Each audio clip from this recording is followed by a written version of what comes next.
Hello, everybody. Welcome to Nintendo Pow Block here on Boss Rush Network. I'm your host, the enlightened, excited Eddie V. Joining me is the one, the only, the indie insider himself, Mr. Dan Murphy.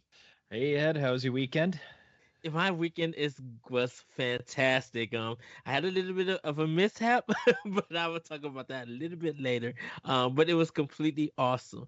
Everybody, we have two special guests joining us this episode, and also shout out to our producer Gattertrad. He is in the building with us, but he is sending this one out to do some production for us. So once again, thank you, Jacob, for producing this episode. Our first special guest, though. He is a legend of Zelda lore knowledge. He is a writer and just a wonderful and resounding individual. Everybody, please welcome David Nystrom. Yes, sir. Hello, Hi. welcome. Hi, how you doing? I'm doing good. And our special guest, I had to give him two specials. He is the host of NintenDomain. They just celebrated 300 episodes, so congratulations to them. Everybody, please welcome the terrific and tremendous Trey Johnson. Hello. NintenDomain together. This Nintendo domain. It's Nintendo. But yeah, it's great. It's great to be here. And I wanted to ask to you is Linkle canon? What do you think? Is Linkle an actual part of the Legend of Zelda world? Have you accepted her, or is she just to the side? Let's defer that one to David. Yeah. Sure, why not? In some parallel multiverse universe, absolutely. So Linkle's not in the books yet? No, I don't have Linkle in any of my stories. I have plenty of other awesome, amazing characters, but Linkle is not one of them. I mean, she could be. She could be. I could work her in, just like Her in time's passing. gonna come eventually. Just gonna have like a blonde girl with a compass walk by with a crossbow out. Like I can have that. I can work that in. Well, David, can you introduce yourself to the audience? Sure. So I'm a writer over at ZeldaDungeon.net, just like the other David here at Boss Rush, which has been fun. I'm more well known for writing the Zelda novel series, The Era Without a Hero. Currently, that just last week there was a little snafu. Part 46 of that was supposed to go out on Zelda Dungeons Fan Fiction Friday, but that's actually going to be coming this Friday as a double header. It is the story that follows the time between the end of Ocarina of Time and the beginning of the Wind Waker, and it's way more than that. It's more than just like, oh, this is just some fun fan fiction. I have spent way more hours in it than I ever probably should have. I have developed everything from a tabletop RPG for it to written my own music for it. If there's some kind of attachment, if there's some kind of media that is attached to that, I've done it in some form or fashion. Outside of that, my Zelda fandom doesn't extend to just there. It has bled literally into my family, in that my daughter's name is Zelda. Bless my wife for letting me do that. But other than that, I mean, I love games just generally too. I'm not only Zelda. I play Smash. I just started playing Tales of Arise. I've been playing. I just beat Metroid Dread a couple weeks ago. So I'm all over the place. And I also love horror, so scary stuff, that is just my jam. So that's me. All right. And Trey, could you introduce yourself and also talk a little bit about NintenDomain? Sure. I'm Trey Johnson. I am one of the hosts of NintenDomain, which is a weekly podcast where we talk about games that we've been playing and video game news and all that. And Eddie's been on the show a couple times. Also sent us a message for episode 300. Thank you so much for that. That was a lot of fun. We got a lot of audio messages from people just saying hello to us for a 300th episode, which was awesome, and it was really cool. But yeah, we talk about game releases, and we do interviews with people and have guests and all that sort of thing, Yeah, and we do it every week, and we have, we're the same as you. We have a stream, we have a stream channel, we have a YouTube channel, we have all that stuff. NintenDomain, just look it up, you'll find it. We have plenty of episodes, all that stuff. We just did, I think we just did our like top 10 games of the year and that type of thing. So, which we were talking about a little bit before we started recording, but yeah. Yeah, we did ours. Our Last week. top. Yeah, last week. And we gave Bardo Garbodor of the year for questionable content. and so Dan, and shout out to you, Jacob, too. I rewatched that little clip and I just sat back and laughed on just how y'all went in on that game. It was just like, wow. I forgot it existed up until that point. It was so funny. But Dan, how was your weekend? Mine was good. So my mom lives up in Massachusetts still, so she actually came down and visited. So we had a nice weekend together. Oh, that's cool. Yeah. Trey, how was your weekend? My weekend's all right. I'm actually recovering from COVID. I shit last week, so that sucks. My voice sounds a lot better. If you listen to the most recent episode of NintenDomain podcast, I'm super gravelly. Actually, half of our show had got COVID, so John and I both had it, so we both sound super, super gravelly and all that stuff. And so I'm getting over that. I've been quarantining, But I did do a home test yesterday and I got negative, so that's good. But I got positive last Monday. So and then my wife got it too. So we've just been quarantining at home, so we haven't gone anywhere. And oh man, I had to go to Buffalo for a job, and I got COVID in Buffalo. So Oh no, that's what I got for going to New York to work. So it sucks, but whatever. That's rough, man. So yeah, I'm getting over that for the most part. Trying to work through that. But the symptoms are gone now. It was just mostly like a cold for me, like lots of drainage, lots of coughing and sore throat, and that type of thing. Almost felt like strep throat at first.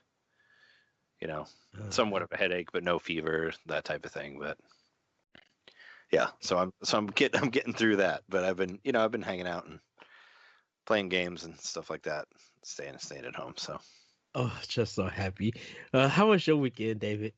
Well, mine was pretty good. I took my son down to. We went down to. There's a couple of ice rinks nearby, and I took him down there to skate. 'Cause Friday night he looked at me and made me one of the most proud dads ever. He said he wanted to play hockey, and being a hockey nut, I was just overwhelmed with pride and went downstairs and told my wife, "I'm going to find the nearest arena and we're going to go." And so we went down there. We went out and had breakfast for like an early lunch Sunday morning at a place called Taste of Belgium here in the Cincinnati area, and then we went down to the rink that I used to skate at all the time when I was in college and stuff, and he got out there and he did pretty good for his only second time on ice. His first time was a couple months back around Christmas, I guess about a month ago now, over at Kings Island. We went out there one night, but he had a blast and did great out there, and so that was my Sunday. That, and then birthday party for a couple of my nephews that evening. So yeah, that was my weekend. Saturday was just lazy. Should I hear that? My weekend, I finished Guardians of the Galaxy on Series X, but I had some like frame rate issues. Like it literally dropped to, it was at 60 and it probably dropped to about 15 frames in just minutes. And this is closest to the end of the game. Like it did a big drop, and I'm like, what the world is going on? And then like sometimes it stuttered, and I couldn't understand what was happening, because the game was clean and everything, and I haven't been playing it or anything for a bit, but like when I went in, I didn't expect it. Throughout the first part of the whole game, nothing was wrong with it. It just got to like the last 3 hours of the game that it just dropped badly. But Sunday, decided to watch Ghost in the Shell again for, with Scarlett Johansson. And man, that movie, I don't know why people don't like it. I love that movie still. It's visually appealing. I love the lighting in that movie. I think Scarlett Johansson pulls off a great Major. Like, even though they Americanized it, it's just such a fun and just good movie to like watch and everything. And Name one anime adaptation to live action that's gone over well. Cowboy Bebop? No, I'm kidding. I haven't even seen it, but yeah, no, I heard people hated it. So yeah, I really can't. Well, see, the Dragon Ball one was kind of fun to watch, but like, I think I was so young that I wasn't thinking about movies in that kind of manner. I just like, oh, this is a nice fun movie. the Mario Brothers movie is fun, but it's not a good movie. just wait till the new one. Let's see how fun that one is. Yeah, the fucking Chris Pratt movie. Oh my god. Well, I will say the Pokemon movie, the Detective Pikachu. I think that one was a really good one. I really enjoyed that one. I like that one. Not necessarily an anime adaptation, but I guess neither was the Mario Brothers, so I fouled myself there. Well, everybody, that has kind of been like just to introduce you guys to David and Trey and talk a little bit about our weekend. But you know what time it is? It's Nintendo. Trey, what have you been snacking on? Well, I have no. You mean like what games I've been playing lately? No, your snacks, food. Oh, I would say I don't have any snacks here. Oh no, you didn't snack over the weekend? No, I actually had some cheese. I had some cheese sticks earlier, so that counts. Yes. With some Swiss cheese sticks and some Gouda sticks from Aldi, which are tasty. Yes. Sounds good. David, what have you been snacking on? We've been having a lot of popcorn lately. We ended up caving after weeks of trying to get like the seasoning that you can put on popcorn when you make it, like the white cheddar stuff. For whatever reason, we can't get it at the store. We've gone to Walmart, Kroger, like all the stores around us, and they're just all sold out. It's gone. So we finally caved and just went out and bought some of the bags of the Smart Food popcorn that has the white cheddar flavoring on it. Yeah. Eat that. Tonight I'm finishing off the last of some Christmas candy. One of these Ferrero Rocher giant chocolate ornaments with hazelnut in it. Nice. So that's delicious. But other than that, I mean, that's unless you want me to start going into beers that I've had lately. No. I want to hear about the beers. Oh, okay. I'm drinking White Claw just because the iced tea White Claws have like no sugar in them, which works for me for being diabetic. But I've also had some good beers as well. Hey, cheers to the diabetics in the house. You are too? Cheers. I am too. Yeah, just happened to me the beginning of 2020. So was it 2020 or maybe it's 2021? Whatever. Yeah, I was diagnosed at the week before I turned 25, and 4 days before my son was born. It was a heck of a week. Yeah, that's a lot. That's a lot to do. That's a lot at once there. Yeah, I mean, I've had like a year to get used to it. It's not that bad, you just gotta. Yeah. Just gotta look at stuff and cut some shit out and all that. What about you, Dan? What have you been stacking on? Nothing really. I think last week we talked about all those like cookies we got. So those things have just been sitting in our living room. I mean, in our kitchen, just working away, chipping away at it. So nothing new because I really just don't want to keep adding on to the sweets with all those cookies in my house. Oh, okay. Well, definitely for me, last week I told you guys that I had the Jelly Bean gummies, and I tried the original ones. I didn't try my sour ones yet, because I was just kind of see how I was going to get the taste. They're really good. I really do enjoy them. They kind of remind me of the fruit slices, but without the sugar. All coated all around them. So like really easy to bite into and just like pull away. You can pretty much probably end up eating the whole bag within minutes. Like you don't even realize, because the bag is kind of tall, but it's not like width wise, it's not kind of that long or that big. But it's really good. I do recommend if you see it in stores to give it a try. I am going to try the sour ones this week. Um, but yeah, that's what I had. And then my mom made some chili. Now, there are times that I'm going to say something is top tier, something is like just really good or great.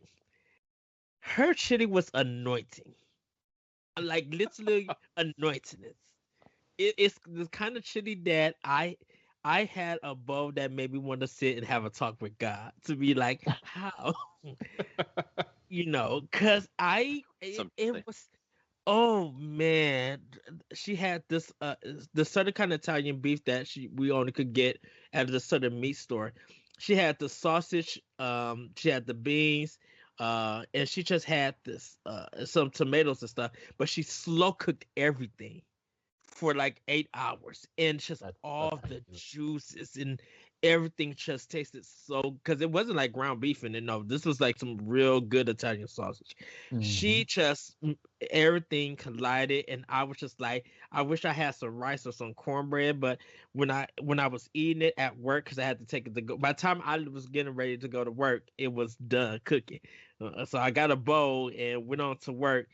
Man, I ate that and it was just like, oh, this is heavenly. This God touched her hands to make this. I was just, and we got a whole big. I was just like, we got some more downstairs. I'm just like, yeah, this is on a good day when it's nice, windy, and cold. It will heat you right up. So her chili anointed. That's all I can say.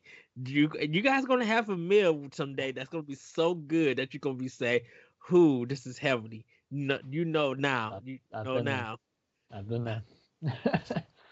Just taste it. Just say like, "This is anointed," and then continue the meal. Yep. So, well, everybody, we're gonna get into game fact events, and our producer Jacob has the game fact events. So, Jacob, let us know what you got, man. Yeah, and so real quick, Trey, I've something in your wall has caught my eye. For those of you who aren't checking out our YouTube series, please check it out. Check us out on YouTube. Watch the video of the podcast. Is that a Yoshi head on a Han Solo like background behind you? Over your shoulder. Oh, you mean the like over here? Yes, right yeah. That's a Star Wars calendar that my mom got me for Christmas, and I had nowhere to put it in here because I already got a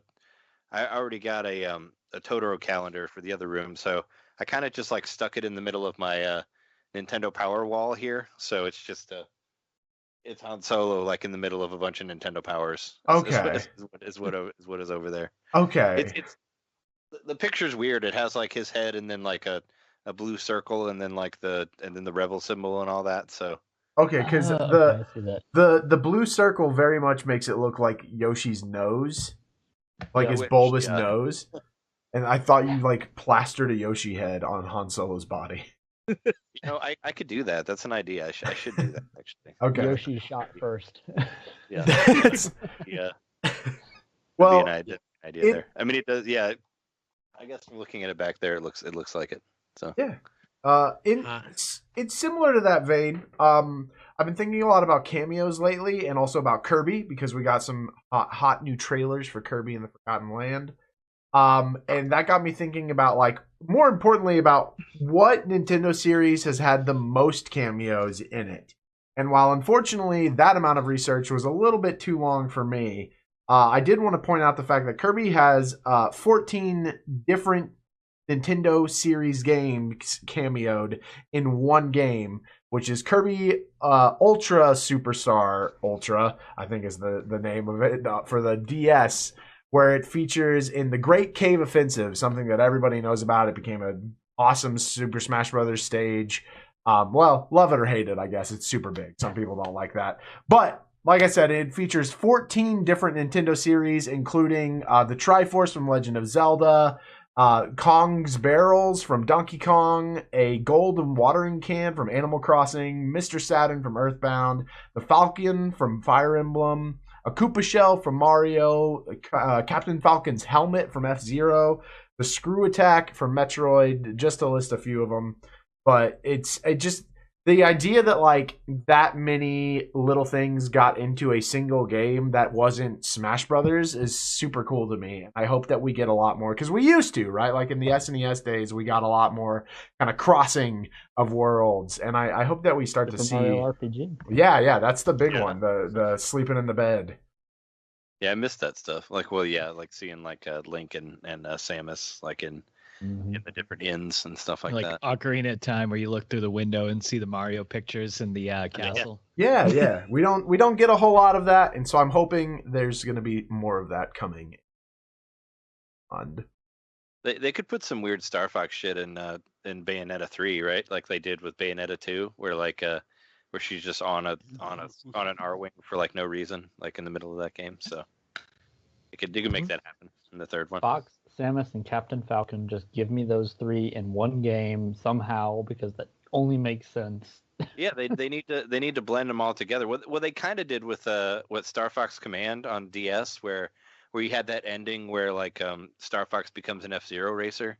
It was one of the 12 endings. So nice. So they brought those two together. But yeah, I always wanted to have like a Nintendo sci-fi thing that just brought all of that stuff together. Like, yeah, it just makes sense. Like, why don't they do it? Just do it. You can bring back F-Zero. You can give Star Fox a decent game. You can just ride the awesome wave that is Metroid. Just do it. Do it. We have another off year, so we'll see something in the future. I'm just gonna say that. But everybody, you know what time it is. It's Femi News. Dan, take it away.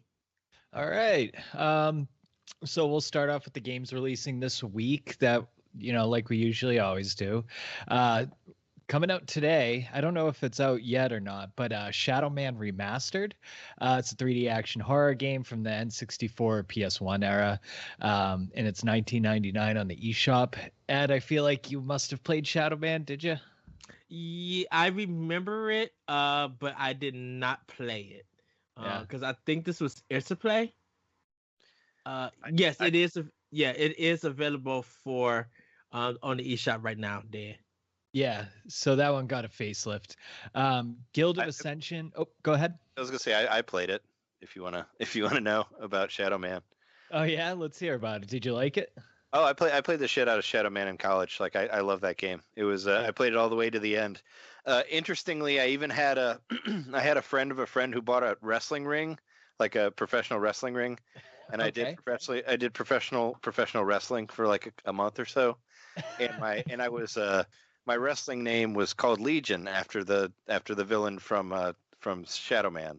Oh, no kidding. So that game influenced me that much to where I had like this demonic character called Legion that I wrestled as, because that ended up being the villain from Shadow Man. But yeah, no, I love the shit out of that game. It was really cool. It came out. It actually came out for Dreamcast as well that year, like around that time. So it's a Dreamcast game even. Yeah, it was a 64, PlayStation, and Dreamcast. I played it on 64, and I actually tried playing it again not that long ago to do like a Halloween stream, but I got lost. It really needs maps, but I'm really excited to play it again. I actually bought it already. It's out today. I actually thought it was coming out on Tuesday, but it came out today, so that's awesome. So I'll be playing it later tonight. Maybe I'll stream. You'll have to let us know how it is. But yeah, no, it's cool. I mean, they basically, it looks the same as the 64 one, but there's a bunch of options from what I've seen because they have like a breakdown, a Digital Foundry breakdown, where there's like HD, there's like a HD whatever you call it, you can change like the aliasing and a bunch. They give you a lot of options of what you want to do with it.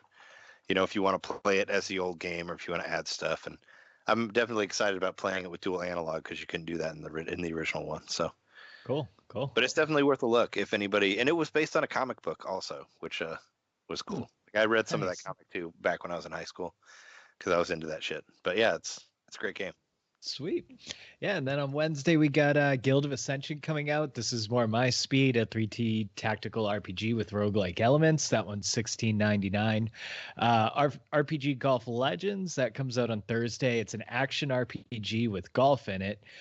Basically, the story of that is there's an evil doing that plugged all the golf holes in the world, so you have to go around on an adventure defeating enemies and playing golf.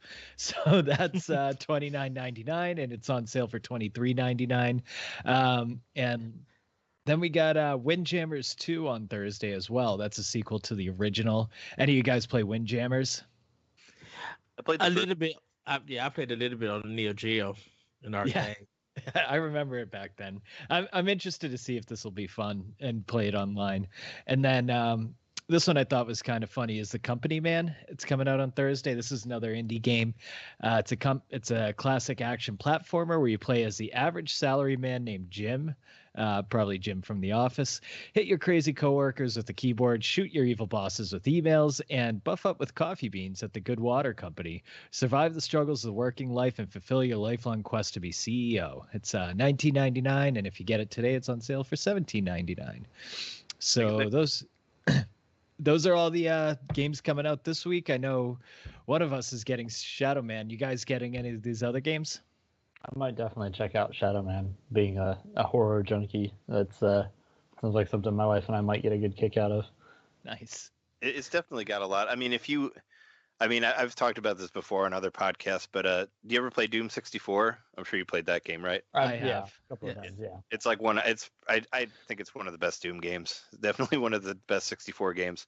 But it kind of reminds me of like that sort of style of horror on Switch or on 64, with like the weird background sounds and Sure. everything's kind of dark and it's cool. It's a real interesting game.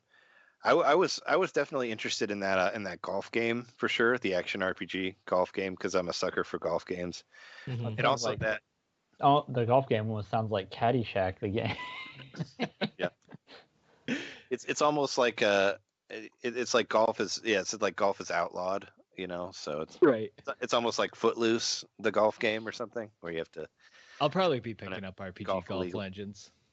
The one where you're the worker also looks kind of funny The because Company Man. if you look at like the picture of it, he's like holding a sword like Cloud, but the sword is like a keyboard. Is like he's hitting people with, and I thought that was hilarious. Yeah. The So Company. it's like the big JRPG sword with the keyboard in the middle, and I was like, that's cool. Yeah, The Company Man, I'm definitely looking forward to. I'll have to check out Guild of Physician just to see how it is. Shadow Man, I probably will pick up. Windjammers 2, I think I'm going to skip for a bit. I'm going to wait for you, Dan. If I get the okay from you, then I'll pick it up. And then RPG Golf Legends. If it's wacky enough that it's gonna make me laugh, then I'll be picking that one up too. But The Company Man, you gotta watch the trailer. You'll laugh your ass off at the trailer. It's so ridiculous. RPG Golf Legends. All right. All right, cool. So let's move on. First news topic is we're really doing a lot of trailers for this news segment, but Kirby, like Jacob mentioned, Kirby and the Forgotten Land dropped a new in-depth trailer, and it's releasing on March 25th, 22. That comes as a surprise to a lot of people. It seems like a little sooner than we expected. The trailer reveals the new Ranger and Drill copy abilities, as well as the familiar Sword and Ice copy abilities. There's even co-op in the new game. Additionally, the file size is 5.8 gigabytes, which is similar to Link's Awakening. So, guys, did you watch the trailer? What's your take on the game? And are you a little bit nervous about the file size for the game? David, why don't you kick it off? I'm not nervous about the file size of the game, and this seems like the perfect game that I want to pick up and play with my son. My son, from what I've seen of this Kirby game, it reminds me of Super Mario Odyssey, mixed with a little bit of just that Kirby magic, obviously. But this seems like a game that he's gonna love. Like his favorite games are Breath of the Wild, Odyssey, and Yoshi's Crafted World. Like these are his games. Like so when I saw this coming out, I'm like, he's gonna love this game. So as long as he can stay ungrounded long enough. This feels like all those games combined into one too, which is funny. It really does. So like I'm gonna be like, yeah, we're gonna pick this up, and it's gonna be one that either he and I play through together, or he and mommy play through together. Like somehow it's just gonna be one of those that's it's gonna be like, here, play this game. You're gonna love it. You laugh at Paper Mario when he jumps, and you're gonna love this. So Yeah, I think it looks really cool. Like, do you think that as we were talking about, having all the Nintendo sci-fi like come together, do you think Kirby like belongs in that because Kirby is now kind of in the post-apocalyptic world in this new game? Like, can Kirby hang with Star Fox and F-Zero and all those guys? Oh yeah. Kirby is an eldritch god. He can do whatever he wants, and I just Yeah, I feel like Kirby kind of has that prestige as like a Nintendo franchise. Like, even though I don't think it's like the most popular, but when you think of like the most popular, or you ask somebody, hey, what do you think of when you think of Nintendo? It's always like Mario, Kirby, Zelda, even if they don't play Kirby. But I really kind of liked I liked what I saw in the trailer. I don't think this game is for me, but it looks pretty cool. It looks kind of just like, an Odyssey style game where you're capturing your abilities and you got a little bit of an open world. So I'm going to wait to see what everybody else thinks before I get it. What about you, Ed? I'm already buying it. Already planning on buying it. I'm getting it. It gives me that Super Mario Sunshine feel to it. I love the artwork. I can't wait for the abilities. This game is going to make me laugh because there looks like there's some comedic cutscenes and things that's going to be going on, and I cannot wait to just dive in and see what powers it is. And knowing me, this game is gonna be like, yeah, to get everything, to see the true ending, you gotta collect everything. I'm probably gonna go in and doing 100%. If they show me a status bar of things that I need to collect, I'm going to just be spending hours getting this game. Now, the only problem that I have is that if my worry is if this game releases a week before Advance Wars Reboot Camp 1 and 2, I'm going to be in trouble because I think it is, isn't it? Like, because Advance Wars is in April and Kirby's 25th, right? Is the release? Well, I guess the leak for Advance Wars has been in April. I think the eShop is even showing April, but it hasn't gotten a date yet. So that's why I'm just like, if it's like literally like 2 weeks, because my birthday is gonna be like 2 weeks after Kirby comes out, and if Advance Wars drop that Friday when I'm still working on Kirby, a lot of people might not see me for those next 3 days because I'm just trying to work on those games. But definitely on the 25th, I'm getting this game. March seems like it's going to be a hot month for Nintendo after the big games come out in February, because we got another game coming, because we got What's the big games in February? Triangle. Well, for February it's Dying Light 2, Elden Ring, and Horizon Zero Dawn. There's another one. Oh, gotcha. But Triangle Strategy comes out in March also. I thought that was April. Nope, it's in March. It's March. Beginning of March. That's great. So Nice. And don't forget the Chocobo racing game comes out on the 10th of March also, which I'm pretty excited about. Which I actually might get. I think it looks cool. I'm into it. Yeah, so Triangle Strategy, I got to get in because like then I know you're gonna have it, and I'll be like, okay, we need to talk. Where you at? What strategy? Purchase for me. Yeah, so I got to get ready for that and everything. But on the 25th, it's definitely a must-have for me. I'm definitely day one purchase.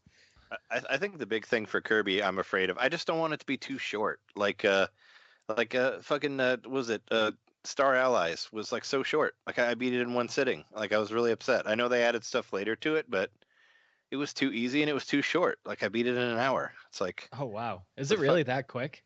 It was really quick. Yeah, I streamed it and I beat it while I was streaming it. Like wow. I played through the whole thing. It maybe I'll play it now. So I was like so disappointed because I paid like full price for it, and I'm like, what? Because I like a lot of the Kirby games, but I just felt like it was just way too. It was just over and done with, and also you had like the 4 people with the computer that were helping you, so it made it even easier, and it was just kind of like over and done with so quickly. And you can't toggle that off. I mean, it's part of the game. Oh, okay. Yeah, the Star Allies is the whole point of the game, is that you can make people like part of your team and all that stuff. So it's kind of gotcha the main thing. So yeah, it's right. like Yeah, and like Link's Awakening is basically a Game Boy game, and it's going to be the same file size as the Kirby game. So that kind of, I do think that is kind of like something to keep an eye on, because it could be a very short game as well. I mean, as long as it's filled out, because I mean, to me, Link's Awakening is one of my all-time favorite games. Like that is the one of when I've recently so every year at Zelda Dungeon, all the staff, all the writers do like a ranking of all their top Zelda games. First year that was number 3 for me, and ever since then, I bumped it down one space, so it's been number 4 on my all-time list. Like it's a top 3 game for me too. I'm just saying it's a 10 to 15 hour game. Right. Yeah. I'm fine with that. I just don't want it to be beaten in one sitting. It always right.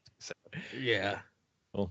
All right. Well, next up we have another trailer, and this one we got a new look to the Pokemon Legends Arceus, or is it?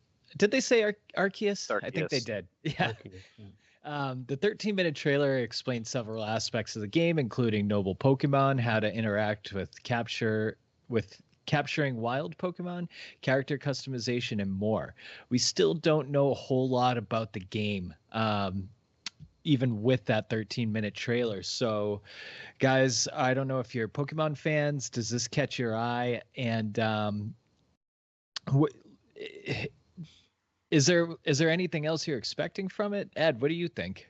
It caught my eye. I have no worries about this game. I love the fact that they're keeping some stuff ambiguous. That we got to go in and find out what it is, because that makes exploring the game better. Because you get to be able to reveal stuff and find out things for the first time and be able to share it with friends. I kind of do like the direction that they're going in. I enjoyed the trailer on like the battle system. I definitely enjoyed the other trailer where Snorlax got his red eyes and he's chasing you. And like that was so quickly of me, because someone said me chasing my kids to go to bed. And I was just like, this is funny. I'm so excited that this world is going to be just very something explorative in finding. I did love that 13-minute breakdown that they did, like on when they see you, if they got like get enraged and stuff, you got to handle the situation. And sometimes if you have to battle them, because if you throw your Pokeballs at them trying to get them, they're gonna swat it away. So I like that kind of AI, that they put in, that the Pokemon are kind of smart. It's to be like, no, you're not gonna get me. I'm going to attack you. You're going to fight me. So be ready and be prepared. So I can't wait for this game. I can't wait to see what else this game has to offer. And I can't wait to customize my character. I'm really excited about doing that. Nice.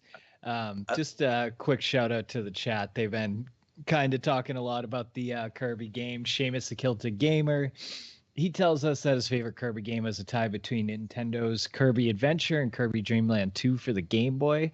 Trey, thanks again for coming to the chat. Dreamland was one of my first games on original Game Boy as a little kid. Special place in my heart. Kirby's Epic Yarn was just amazing too. I love Epic Yarn. Yep. It's fun. Yeah. So it looks like there's a lot going on about Kirby, and some people are a little iffy about Pokemon, but we'll see when it comes out. Go ahead, guys. Sorry about that. Oh, that's okay. I just wanted to I think it looks cool and I'm into it, but there seems to be a lot of discourse on the internet about the graphics. Like people. Nobody hates Pokemon more than Pokemon fans. Let's just put that out there. I mean, I'm just saying, what do you think about the graphics? Like, for me, it really doesn't bother me because I don't care. I mean, I don't care what a game looks like, but I guess people are like, oh, it looks too simple, or it looks too whatever. Like, I don't know. What do you think from what you saw? I don't have any issue with the graphics. I mean, at this point, you should kind of expect what you see from it. Do you want the Pokemon to be more realistic? Do you need blades of grass? Like, what's happening here? I don't get it. Well, I think me either. I think Pokemon, it has its own art style, and it's very clean. And I think the cleanliness of their art style is going to last for years. when we go back and we look at it, maybe 10 or 20 years from now, we'll still be like, man, that really looked like an amazing game because of the art style choices that they decided to use. And sometimes it is a budget thing, but I love it. I have no problem with it. I love that it's just clean Is and this nice done to by look at. Game Freak? No, the Pokemon Company. The Pokemon Company? The Arceus? Yeah, I Yeah. don't. Well, I know that the Brilliant Diamond, Shining Pearl, that was from a different company. It wasn't directly from Game Freak, but yeah, I don't know. Because like Game Freak they're a small studio, they're like 180, 200 people. So, Mhm. the fact that they actually make these games look as good as they do with like the little resources they have in the short amount of time, I think it's pretty impressive. So, Well, They did Timbo the elephant, right? yeah, it looks like Legends Arceus is Game Freak as well. Okay. 12-year-old me that was angry at the Wind Waker for looking, cartoonish, is angry. Yeah, and then 31-year-old when I me played is, it blew my yeah, mind. 31-year-old me is saying, "Sit down, But please. you learned, yeah. Shut up."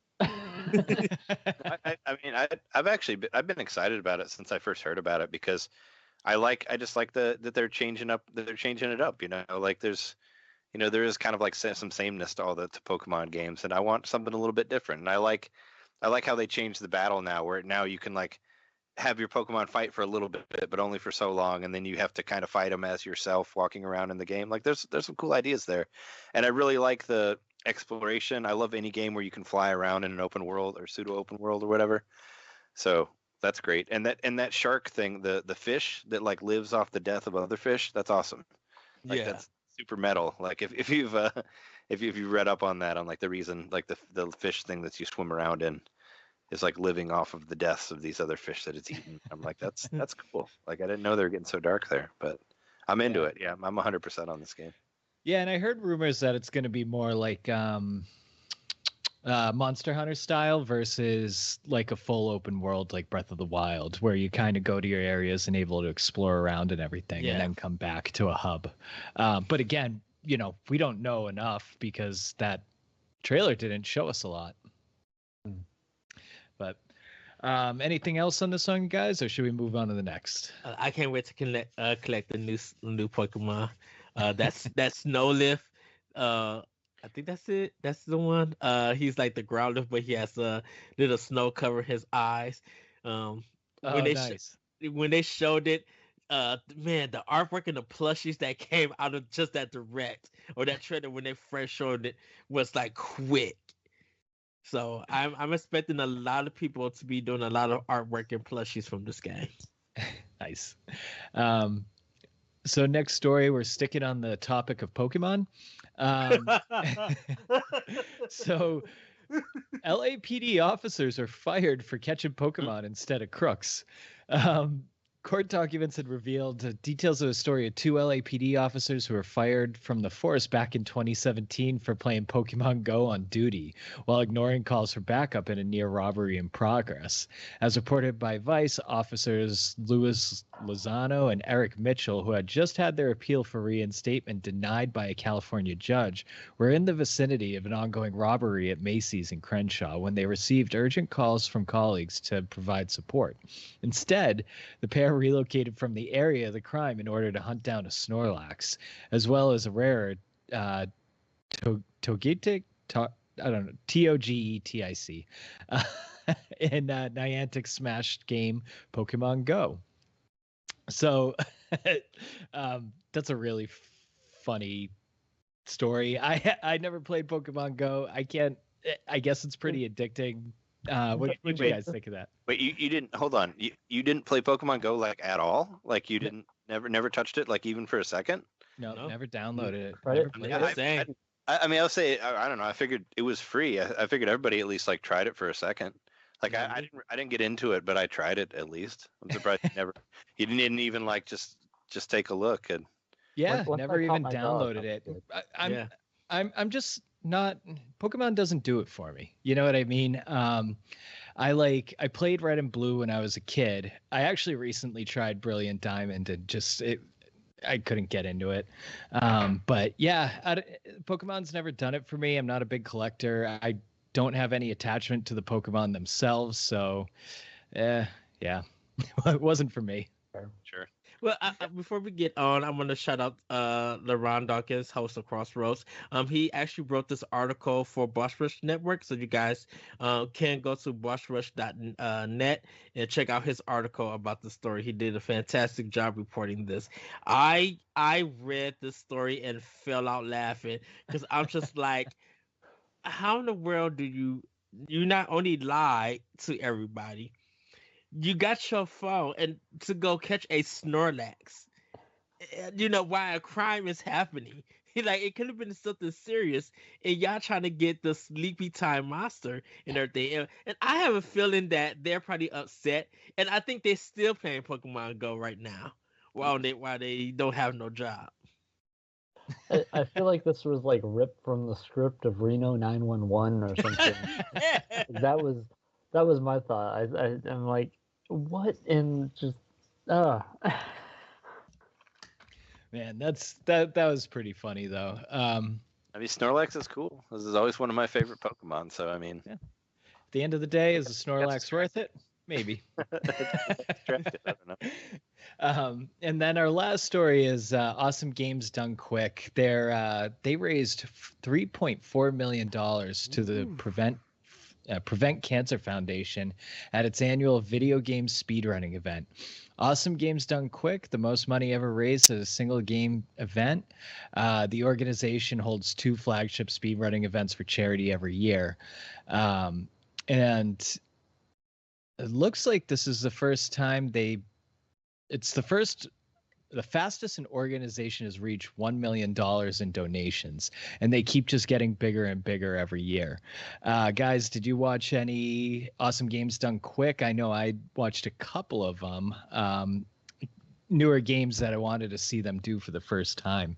What'd you guys think? Was this part of the Bible Adventure one that they did? I'm not sure. Oh, I wonder if that's the other one. I didn't really actually get to watch this one, because I kind of was just like at work and forgot when it was showing and stuff and everything. But like, that's congratulations to them. But yeah, I just didn't watch it. Yeah, I watched them do a stream at Chicory, which was really, really fun because I had just finished that game, and if anybody's been listening to the podcast or on my Twitter, they know I unapologetically love Chicory. So it was cool to watch him stream the game. And with him on the stream was the developer of Chicory. And he was kind of just blown away at how this guy found glitches and bugs and blew through this game in 35 minutes. So it was really cool, like having the insight of the developer talking to him during the game and just seeing how supportive they are and how much money they raise. So just an awesome charity. That's cool. That's really great. All right, guys. Well, that's it for the news. Ed, we'll kick it back to you. All right, everybody, it's time for Doc Mode. Are Nintendo games designed for the PC community? As we see titles like God of War and Forza Horizon 5 become available on PCs, Nintendo has reluctantly refused to join that area of gaming. Is it because of business or making money there? Communities modding their games? Or is it something we cannot fathom yet? You ready to leap back, agents? Let's go! So we're going to discuss Nintendo games not being on PC, not being on Steam, Epic Game Store. What are your thoughts? Because a lot of people have been talking about, there's been now a PC war with Sony and Microsoft that people have been talking about games being on that platform, like with God of War and Halo Infinite and everything. And while this discourse of discussion is coming up, everybody is some people feel like it's unfair that people are making this argument for Sony and Microsoft, but Nintendo, because who they are and not having their games on PC, people feel like they could do anything that they want and not get no backlash or no one discuss about it. But I kind of want to ask you guys, like the way that Nintendo designed their games and what they put out, do you think it is something that would fit the PC community? I want to start with you, Dan. So I think, I don't know, we'll never see Nintendo games on PC ever. I think the reason is that they're primarily a console company. You look at the consoles they make, the Switch, the Wii, even Wii U to a certain degree, and they make these games to sell their consoles, right? Yes. So it's like they make Breath of the Wild a certain way because you want to be able to take it on the go for Switch. They made Wii Bowling a game that you use your Wiimote for just to sell their Wii. So I think at the end of the day, Nintendo wants to sell their consoles versus their software, and they make their software to sell their consoles. For sure, yeah. No, I completely agree. I mean, Nintendo wants control also. They want everything on their own system. Like, right. They don't want there was, I don't know if you remember back in the day when they were making less money and people, like, around the GameCube times when they thought Microsoft would buy or whatever, they were basically saying, like, if we don't make games for our own systems, we aren't making games. So, like, you know, that's pretty much their mentality there. It's like, if we don't make it for our stuff, then we're not making it. Even though I guess, you know, they got into the mobile market, but the reason they got into the mobile market was just to try to get more people to buy their systems, to buy their consoles and all that stuff. And yeah, they're stupid about, like, everything has to have a gimmick or a quirk or whatever. So it always has to be, like, you know, it has to be on their system that they control. And I think that's fine. I don't think they need to be on PC. Right. What about you, David? I think we'll never see it on PC legally. Yeah. I have seen emulations of Breath of the Wild, and it's beautiful. I have seen emulations of like Ocarina of Time being, like, rebuilt in the Unreal Engine and things like that, and they are just absolutely gorgeous. But at the end of the day, I think Nintendo they're not worried about that. Their main focus is games that are fun and bringing people together. And, you know, you can have a bunch of people play a game on PC together. You can't have a family huddled around the PC. Or, I mean, you could, but their thinking is they want that couch feeling. They want to bring families together in the living room, on the couch, on the big screen, playing family fun adventures. You know, as much as I want to see Zelda get dark, it'll never go to the dark that I think. You know, you'll never see Link run into a battle and chop a moblin's head off with blood spray across his face. That's never going to happen. But the idea is, from Nintendo, is they want to make the family fun adventure and have that be able to go with the Switch, like you were saying, Dan. You know, to be able to pick up and just go and play. You run across Hyrule Field for an hour and be done, or while you're on your train ride into work or whatever. You know, it's PC isn't the vector, or isn't the medium for Nintendo to express what they want out of their company, and that's fine. I don't think we need to have it on there.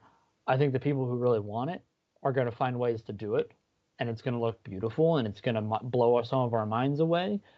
But at the end of the day, Nintendo is never going to be the one to make that step forward to say, this is what we want out of these games, because it's not even in their, if you're looking at a Venn diagram, that's way over on the right side versus PC gamers, what they want over on the left side. They overlap in these parts of, they want great games to play, and that's it. I think yeah, we won't see their games on PC. I think the Metroid Dread is a perfect example. When the game came out, like 2 or 3 days after the game came out, it was already emulated on PC. And the people who went out was telling people to go support this game, don't emulate it. It caused a big upset. And I think if Nintendo did put their games on PC, a lot of people are going to be stealing their assets to make their own games. And everything. So it's just like the work that Nintendo and their developers have done, they don't want to put it on PC just to make, you know, money or business moves and stuff. Because I agree with you all, like, this is a family fun kind of company. Like, they want to be in control of their content and everything. You know, if something came out and some fan just took their assets and made it, Nintendo could get blamed for that because they're not gonna look at the developer or the person who made that game on PC for stolen assets. They're gonna look at Nintendo and be like, "You released this on PC," and Nintendo gonna be like, "No, we don't," and everything. I think that's why they try to, put a stop to people putting their fair man games and stuff on PC because Nintendo, that's of course that's stolen property and IP. But like, Oh, I mean, I, as somebody that creates Nintendo-based content in the and fan fiction, I am always waiting for that day when because I have things out there. I'm in the process of building a Patreon that I want to launch to put out side stories and things like that and exclusive content. I'm waiting for that day that I get that C&D letter, and I know there's other content creators out there who wait for that too, because Nintendo is very protective of their assets, and they have the right to be to some degree. I think when you put an idea out there, people are going to take it. They're going to interpret it. They're going to make iterations of it. That's the evolution of art. But to some extent, still it comes down to, Nintendo owns these things. They own these characters. And when you put it out on PC, you are opening that up for a lot more interpretation, a lot more freedom to take an idea, or not, I guess not freedom, but the idea for almost piracy to take an idea and then turn it into something else. I mean, there's corners of the internet that we don't need to go into where Nintendo content does exist, but Nintendo is not the one that's being hounded for that. In reality, I don't know where I could go with that beyond that, but well, I kind of feel like with I think it's going to take away from Nintendo's innovation of games. They create the hardware so they could try to innovate the creative ideas for their games. That's why we got the Wii, we got the Wii U, even with the Super Nintendo and everything, and with the Nintendo 64. Like a lot of their consoles and some of their handhelds, they try to do something different with the controllers. They try to be innovative on you could design games in this kind of manner and be able to express your ideas and everything, because the thing about it is, like, if Nintendo, they don't want to share their business with Valve, they don't want to share their business with Epic, because the thing about it is that why they're going to get cheated out, because it's just like, here's a $60 game on Switch, but then a Humble Bundle comes on Steam, and those same games are now probably about $4 each. They're going to be like, well, people are going to buy more. Yeah, we sell more copies, but everybody's not going to pay the $60 on Steam or Epic. They're going to wait for the cheap deal. Well, and how much of that too is also just different culture, Japanese culture versus Western culture. They are different. In today's global society, things are blending more. You're getting more crossover, but there are still some very unique Japanese elements, especially in Nintendo, that you don't see necessarily in Sony or Microsoft or Sega or any other developer.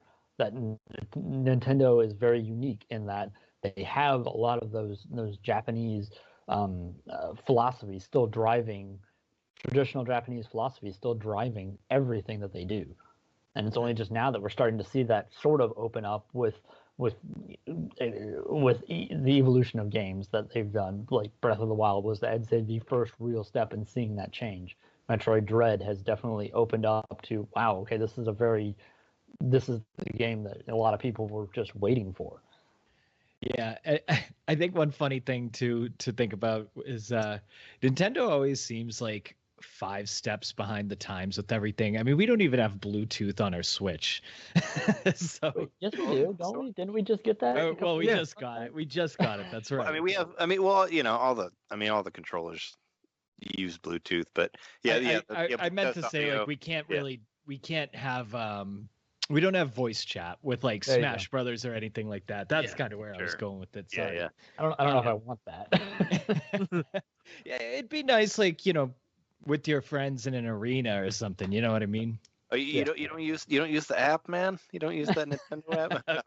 And that app is horrible. I'm kidding. Don't use that app. No, I mean, yeah, it's just, I think like most of us Nintendo fans have just like we just talk on Skype or like Zoom or whatever. That's basically how me and our hosts, like whenever I'm playing with somebody online, we just talk on Zoom. Like we don't even bother. Like that's just how we do it. Or like when I was playing Monster Hunter with one of the other hosts, I just called them on the phone and we just talk like that, Right. through my Bluetooth headset or whatever, and that's right. It's kind of silly, but not doing the voice just chat. to think of them making software that's like going to be for this advanced hardware, advanced graphics on PC is just kind of laughable because Nintendo just does their own thing. They march to the own beat of their drums and they like absolutely just make games for themselves and nobody else. And I think that's why. So Steam Deck is being released kind of by the end of February. A lot of people are going to get it, and a lot of people have been planning on turning their Steam Deck into a Switch Pro, so to say, and just designing it where they're emulating all of these Nintendo Switch games, and they're doing it, I guess, because they want to show Nintendo this is what happens if you have powerful hardware and graphics and stuff, and it's just like you kind of miss the point of why it is to play a Nintendo game on their console. It's not always about the artwork, it's kind of about, sometimes it's about the story, it's about the gameplay and everything. So if you bring it over, if you're spending all this money to play another platform's product, you kind of miss the purpose of what that initial product is for. I think a great example of that is the Nintendo Switch Online is a service. It is there. It exists. But we just played through Ocarina of Time on it, and it was there's all the things that I remember were there. All the things that I've played the thousands of times, if not millions of times, that I've played through that game and different versions of it. To me, it's still the best on the N64. Why? Because that's what I grew up with. That is what it was designed for when it was built. That's what it plays best on. I haven't touched the 3DS version. I'm a weird one. I've just never done it. But I mean, playing it on the Switch was weird. I'm like, when I died, I saw a game over screen, and I'm like, what is this? I haven't seen this in years because I'm so just ingrained in that that Trident controller, like with the C buttons and like right. The button mapping was tough to get used to with Ocarina of Time. Oh, it was awful. So I take it you didn't get the wireless 64 controller. I haven't yet. It's on my wish list. I've been trying to find it too. I'm gonna get it soon, but it's great. I have one. I have to have it before Majora's Mask. I have to. Yeah. But my point was just there is a way these games are made, and it can't be copied or replicated on any other platform because they are intuitively made down to every last pixel, every last button press for Nintendo systems, and even a Nintendo system emulating a Nintendo game can't capture that same magic. And to let everybody know, this is not a knock to the PC community or PC players or just the platform. Not a knock to them. I think when it comes to putting a game on PC, you kind of got to think about, the file size, the graphics card. There's so many things that you have to have in your PC in order to run a lot of these games. So even though you got a top tier PC, some people who do that for gaming just might have a top tier PC just to do Fortnite, or they may do it for Apex Legends. They're not doing it for like God of War or Until Dawn or Quantum Break. I mean, not Quantum Break, or Halo Infinite. Those games, people, they get them and they're doing it more for the graphical part of the game. They're not doing it for the gameplay and stuff like there, because most times you see them, they're just like, look on how gorgeous this game looks on PC and how it runs. You never hear no one talking about the storyline. You're not talking about anything intuitive to it. It's just always, this is how it looks. And that's just for some players, not all PC players. And I think Nintendo is not part of that crowd because they want you to enjoy the game. And still, like a lot of us are still doing physical games on it. There is some people who do digital stuff, but like, just think of Nintendo remove their physical stuff just to do digital copies for games and everything. And if they stop doing hardware and decided to go PC, like what would happen in that time? Are people going to buy more PCs to play Nintendo games? Nice. Right. Yeah, I think at the end of the day, like you said, Ed, money just kind of makes the world go round. They're not going to make as much money selling their stuff on Steam because Valve is going to take a cut of it. It just it doesn't I don't know. I don't really have more thoughts than just they make games for their own consoles and they want to sell their consoles. Trey, any opinions, any words, anything on the PC? I mean, yeah. I agree with Dan for sure that they make their stuff for themselves, and that's what's so great about them is they may be behind in some ways, but in other ways they're they come out of nowhere with something like the Switch, and everybody's like, oh shit, we should have made one of those. Like I feel like they're behind in some ways, but then they also innovate like crazy in some other ways, and that's what I love about Nintendo. It's like with the Wii, it's like, oh, we're not going to do graphics, but here's this motion control thing, and everybody's like, what? And everybody was trying to do that, so it's like, and everybody's playing Wii bowling in the world. Yeah, I want Nintendo to keep being Nintendo and keep making their weird console, handheld hybrid or whatever, and that's I prefer it that way. And yeah, like you were saying, you don't have to worry about your RAM or whatever for your computer. You can play whatever game comes out for the Nintendo system and just get it, and it's done. You don't gotta deal with all the PC upgrades and all that stuff. And I prefer it this way. The only game that I could think of, and this is going to be my final point, and I'm going to ask you guys, what game would you, from Nintendo, if they were to put it on PC, what Nintendo game you think would fit the system? For me, it's definitely Fire Emblem. I think if they did a Fire Emblem game on PC, because it's strategy based, the old school Fire Emblems, not the new ones. I think the old ones. Put one old school permadeath hard as nail. Put the GameCube one on PC, and see how that does. Like, just kick people's tail with the old school Fire Emblem. That would be one game I could see Nintendo putting on PC. Trey, what one game would you think you see on PC for Nintendo? I don't know, because I don't play PC at all. So I mean, my opinion on PC is like I said, I have an old ass computer. Like I'm using like a 2011 Mac whatever laptop here. So my thoughts on PC are like, I don't care. Like I was gonna say, if they're gonna put that GameCube Fire Emblem game out, like please just put it on Switch so we can play it on Switch again. Like who? I mean, that game's like selling for like over $100 used. So I mean, put it back on something so people can afford it. I have it, thankfully, but the Wii one, the sequel to that, is even more expensive. So, yeah, if you're gonna put it out, put it back on the system. But yeah, no, I don't know. I don't know what would work. What would work good on PC? Like Mario Kart? I guess that would give them more for that. They already sold like millions of copies for Mario Kart 8. Like you could put that on PC too. I guess. I mean, you got the steering wheel, so yeah. I'm not gonna play any of them on PC, so it doesn't really matter to me. David, what one game you think would fit PC from Nintendo? I'm gonna go with Metroid Prime. I'm gonna go with that first-person shooter experience. Whether you think it's an actual first-person shooter or not, but I think you up-res that to PC level graphics, and that's gonna make all the graphics people just lose their minds. And with the success of games like Halo that do exist already on PC, I think that's just a natural, easy step. One of the guys that hosts the Omega Metroid podcast, he has an emulated version of Metroid Prime on the PC, and he just raves about it. He's like, because he's a much bigger PC gamer than anything else, and he loves it on that, and he thinks it's like the best thing since sliced bread.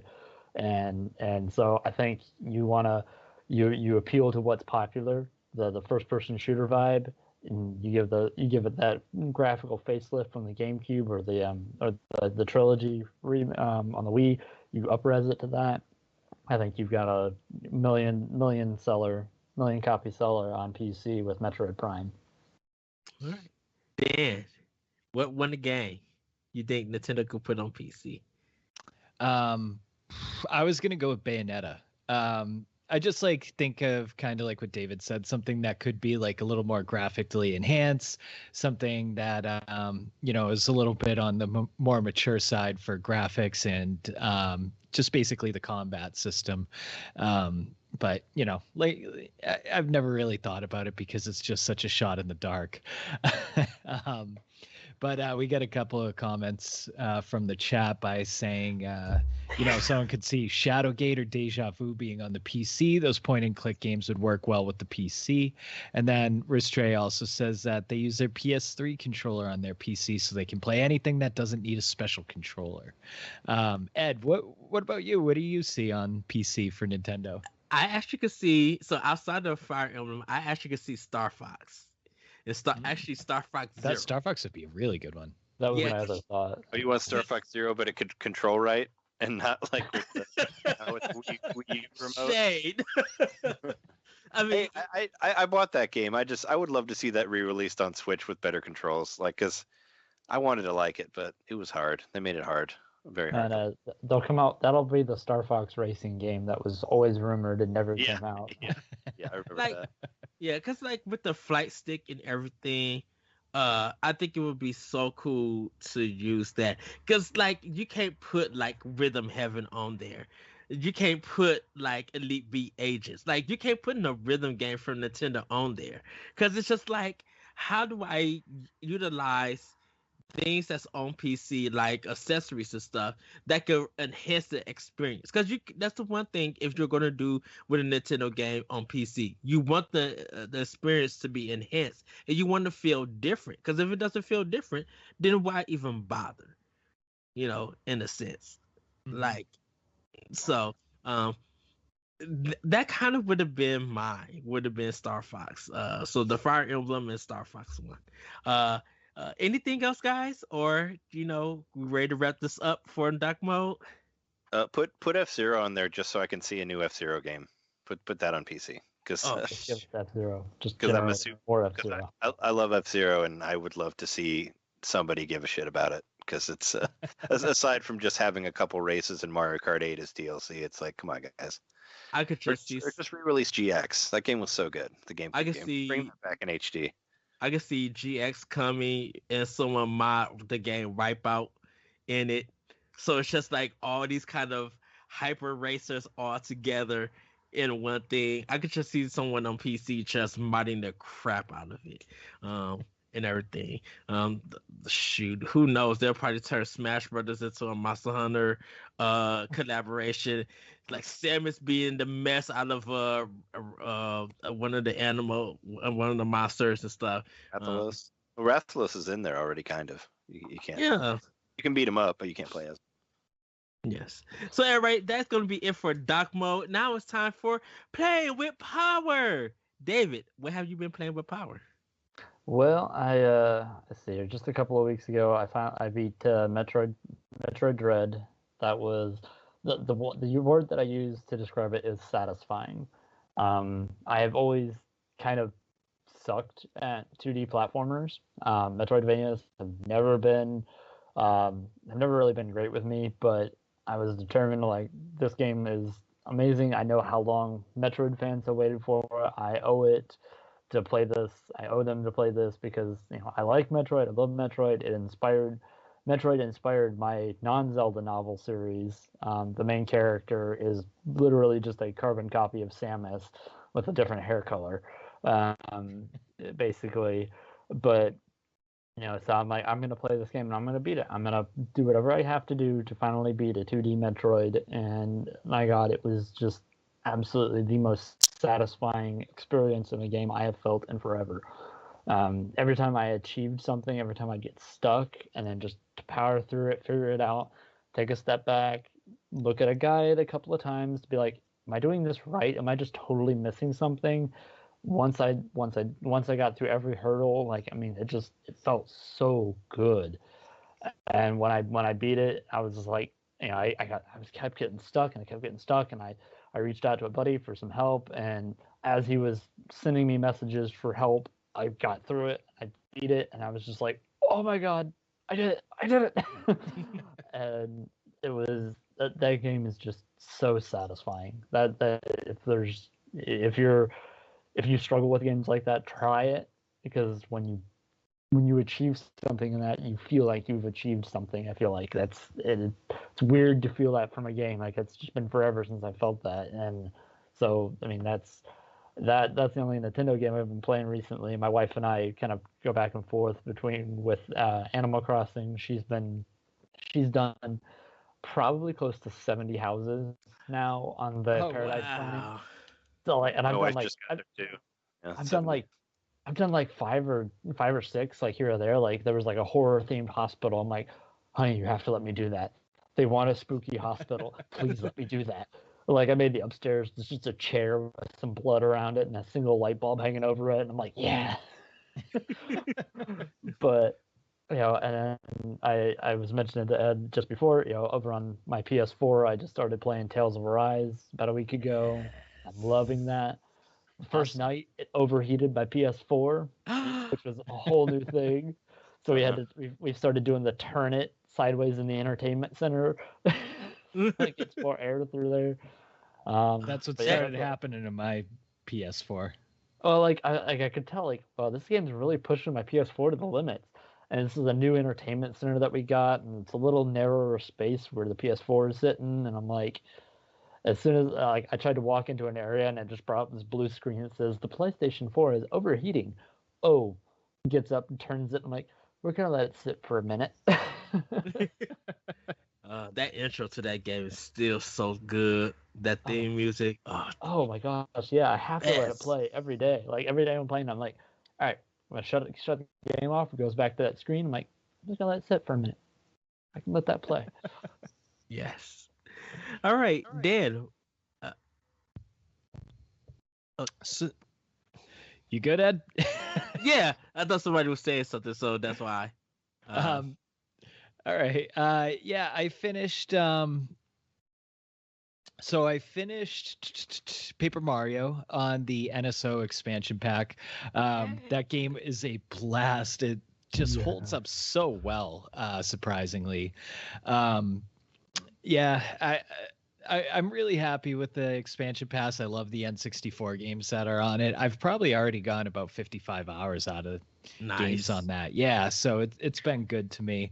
Picross S7 came out last week. I have been obviously playing that one hard. Once that one's over, I only have Picross S5, and then I don't know what I'm gonna do. So once I'm out of Picross games, and then you know, there's been a lot of like hype over Captain Toad on my timeline since they had the free demo this week. Yeah. There's only like 2 days left, so gotta get on. Yeah, that. There's only a couple days left. So if you haven't played, actually, by the time you hear this, it'll be done. But you know, I love that game so much. But I played it through, completed all the books twice, so I'm you know, kind of done with it. So I ended up picking up a game that I played a little bit on Apple Arcade, but I don't like the touchscreens. But it was on sale for $5 on Switch. Was The Last Campfire, and this is like it's kind of like Captain Toad in that sense, where you have the diorama puzzles. Man, it is so good. I recommend that to anybody who just, you know, played Captain Toad, liked it, and needs a little bit more. So that's a really good one to try. Yeah, I finished it on Xbox One. The Last Campfire. These are the developers who did what is the space game that's out there? Not No More Heroes. No Man's Sky. Yeah. What? Really? Yeah. That's interesting. They are developers of it. So yeah, sorry, I was thinking of No More Heroes. That's what it's like. No, it's not No More Heroes. It's No More Sky. Yeah, The Last Campfire is so good. It's such a great story in it. Is that all, Dan? Yeah, that's all for me. I had a light week. All right. Trey, what have you been playing with Power? What's up? Oh, all right. So I've been trying to catch up on stuff that I didn't have time to beat like last year, you know, so I'm kind of Mhm. playing through a lot of my favorite or some of the stuff that was on my list. Was actually I did pretty good this year. I beat like 70% of my top 10 2021 lists. So there's only a couple games on there that I haven't completed, but I've been playing actually since I've been quarantined at home with my wife, we've been playing a lot of Mario Golf Super Rush, which Nice. she likes that game a lot, and I like that game a lot too. It's one of those things that I felt like it got a lot of shit when it came out because it wasn't completed, but with all the DLC they've added to it, I think it's great. Like with the ranked mode and how you can unlock the different skins for the characters every month and all that. I think it's a great game. Like and they added a whole bunch of extra courses and extra characters and we play online with her brother and his wife as well, so it's been kind of our go-to game lately. So we've been rocking a lot of Mario Golf. I play it a lot. It's a great game. Yeah, I saw a lot of people like dogging on it, and I'm like, no, it's good. And I'm like, just give it time. It'll get the DLC, and it did. And I was just playing it last night, and I was like, you know what, this game is great. Like, and I don't do, but granted, I guess I didn't do all the extra stuff. Like, I don't do speed golf. Like, I don't do any of that. I just play like slow ass golf, as I call it, just the regular slow ass golf. You take turns. And it's like super chill and super relaxing, and that's how I like to play it. But Regular golf does not work with a 6-year-old. Let me tell you that. You need the speed golf and the battle golf. I mean, it's I'm glad that people enjoyed it. Just for me, I was just like, nah, don't need it. I just want the regular Mario Golf that I've been playing for years, and it's nice that you can play online now and get all that extra stuff and all that. So we've been playing that. Also, I've been working on Shin Megami Tensei 5 because that was like my favorite year. Nice. Because it's been in development for the Switch since the very beginning. It was shown at the very first video presentation for the Switch, and I've been all about that, and I always wanted to like get into the Shin Megami Tensei series and all that stuff. And last year was like the year I did that. I played a lot of 3. I even played Megami Tensei 1 on NES. I bought like a translated Super Famicom version of it that I played, and I played SMT4 as well. And I also bought like SMT4 Apocalypse was on sale on 3DS, so I bought that also. And yeah, I've just been really enjoying the game. And SMT5, I was playing it last night, and it's better than Pokemon, man. I think it's a better game than Pokemon. Like, for anybody who's tired of Pokemon and thinks Pokemon's way too easy, play Shin Megami Tensei 5. It's a better game. You have to talk to the demons to get them to join you. You have to figure out how to like trick them into joining your side and all that. And you can only have so much at a certain time. But if you like fuse them and you want to get them back, you can buy them back through the Demon Compendium and all that. It's just great. Like, once you get into it, I think it's really, really cool. Like, and I'm still having a blast with it. And I think it looks great, like on the system. And the hair. How far into it are you? The beautiful blue hair is great. I'm about 30 hours into it. Yeah, I just finished. I know it's like 100 hours long or something, and it's pretty. I think I finished it in about 65 or 70 hours. Oh, okay. Well, that was like total gameplay, but I got bodied so many times that I probably had like the Switch said I played it for 90 hours, and then the game file said I played for 70. So, sure. Yeah, I got killed a bunch of times. That's part of the game, though. You gotta save like crazy, which once you get the ability to automatically go back to your save, it really helps. But yeah, you just got to be careful because you never know where somebody's going to show up out of nowhere and just destroy you in a couple hits. Or which exploration area are you in? Are you in the second or third? I think I don't know. I don't know exactly which one it is. I was in the area. I just beat Neon, Nionn, the guy with the sword who was like the demon of the girl from your class. Yeah. That was like the last story-based thing that I did. Gotcha. But I've been like trying to do all of the side quests and catch and find all the min men and all that stuff. So yeah, I'll take it slow. I take my RPG slow as hell. So I mean, I'll probably end up playing it for like 100 hours or something like that whenever I finish it. But I don't like to speed through things, especially for SMT. You kind of have to take the time and build up your characters and all that stuff. Yeah. So. For sure. Yeah. All right. For me, I started up Christ Tales. This is like an indie game that you are in the present, but you also have the past and the future along with you for the level. It's an RPG, looks really beautiful. Just start like I said, I just started, so I haven't really got into any battles or anything. I just literally firstly got to a save point, so I'm happy about that. Replaying Captain Toad Treasure Tracker through the free game trial. Just love this game, and it's so funny and everything. Picked up a game called Gunnail from the arcade archives. This is by Tecmo. It's a game I've never heard of or never seen. It's a vertical 2D shooter. I just beat it like the day that I brought it, so like last Thursday. It only I can't takes you. believe there's a game that you've never heard of. Yeah, there's that's A lot the of thing. that's possible. Yeah, that's the thing I love about Nintendo Switch and even NSO. When there are literally games that's been in Japan that no one in America knows about, like it's never been previewed, it hasn't been talked about in GamePro or EGM. You don't see like your friends or even strangers even talking about it. A lot of that stuff that comes to America is for the first time, and people just like, wait a minute, they did this.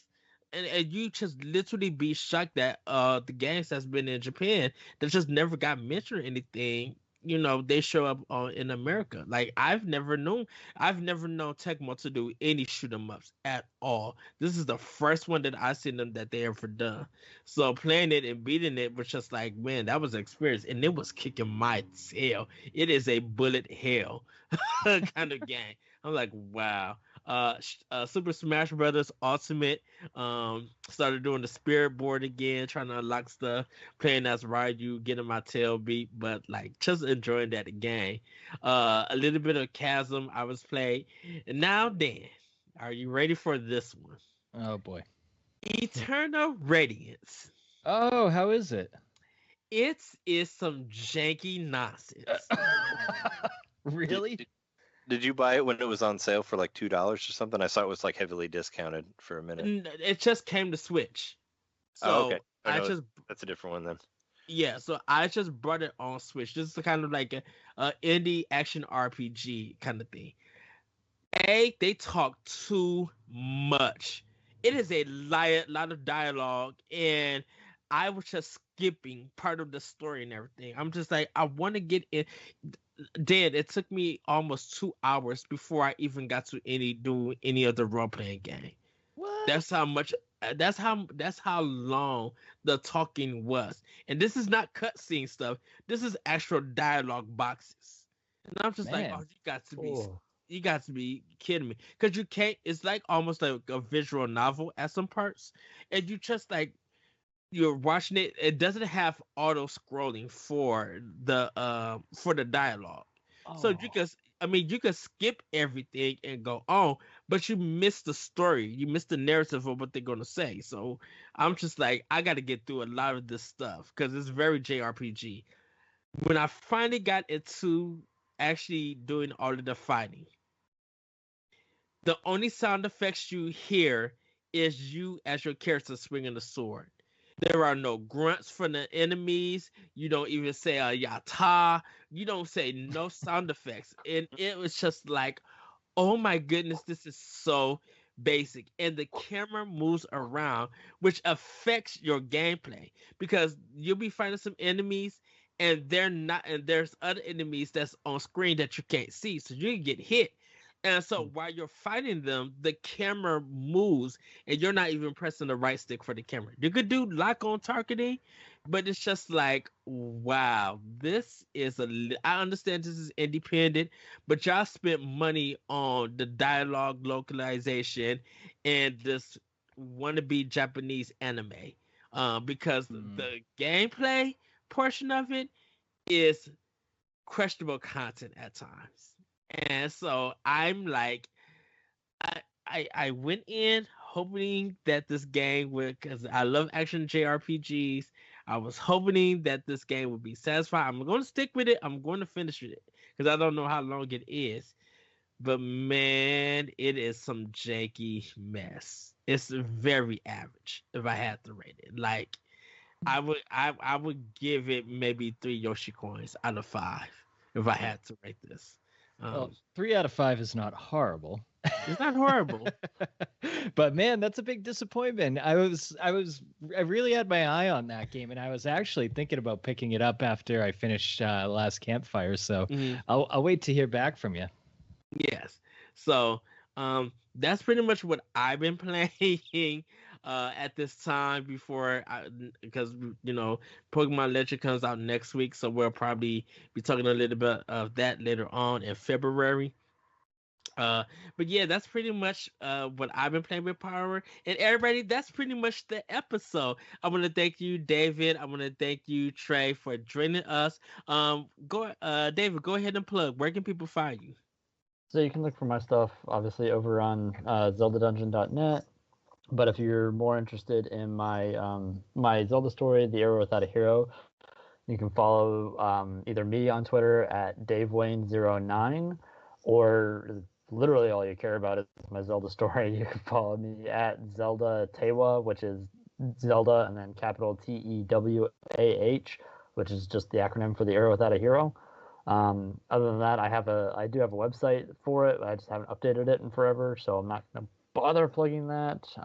But yeah, just Zelda Tewa and my Twitter are my most active places that you can find me. All right, Trey, where can we find you at? I followed you also, David, on Twitter. I followed you back. Nice. Yeah, I was gonna say, I'm sure we'll talk to you about NintenDomain stuff in the future and all that. Definitely love to talk to you on there.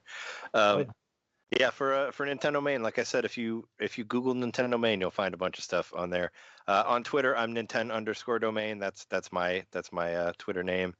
I like to put up a lot of 30-second videos from Nintendo Switch games to let you do that, and do stuff like that. Of course, if you ever want to see me stream or whatever, I'll post it on there. The Twitch channel is twitch.tv/NintenDomain podcast. Also, we have youtube.com/NintenDomain podcast as well. If you want to see, I actually recorded all of the songs from KK Slider for Animal Crossing. You can see all of them live at the Residence Center and all that stuff. And plus, I just put up a video of my top 10 games of last year of the 2021 list, so you can check that out as well on there. And yeah, we also have a Patreon, patreon.com/NintenDomain podcast. We do a bonus episode every week, and I think it's like $1 to hear that. Plus, you'll get the regular show like 12 hours in advance, and plus extra stuff and all that. And we have videos and extra shit on there, even like some physical stuff that we'll make for you if you go high enough on it. And there's some merch for some of the higher levels as well. So check that out. Cool. All right. And then where can we find you at? You can find me on Twitter at DCDM99, and you can see all of our articles on www.bossrush.net, where I am a copy editor. Yes, and you guys can find me on Twitter at ThatRetroCode. You can check out my work also at bossrush.net. And also, everybody, we have a Patreon. You can go to www.patreon.bossrushgames. I'm sorry, everybody. I got to get it together and everything. But yeah, we do have a Patreon. Just go to bossrush.net and you can check out our Patreon there and find out what kind of tiers is suitable for you guys. Also want to thank you, Jacob, for producing. Do go check out Laron's article at bossrush.net and check out Crossroads on Tuesday, Exodus 803 on Twitch and on his YouTube channel. But then everybody, have a great week, have a great weekend, and we will see you next time on Nintendo Pow Block. Bye, everybody. Woohoo!